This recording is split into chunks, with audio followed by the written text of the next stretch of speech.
To Sai Baba.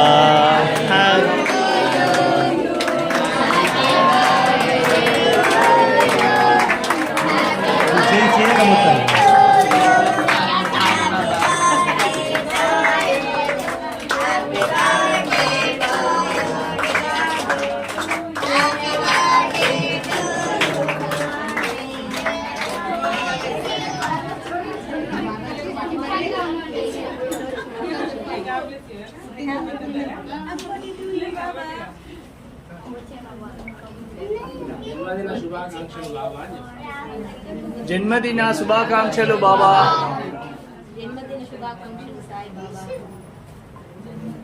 పొద్దున చెప్పారు ఎవరైనా బాబా విగ్రహానికి? బాబాకి చెప్పారా జన్మదిన శుభాకాంక్షలు? చెప్పలే. ఇప్పుడు చెప్పండి గట్టిగా, బాబా బాబా హ్యాపీ బర్త్డే.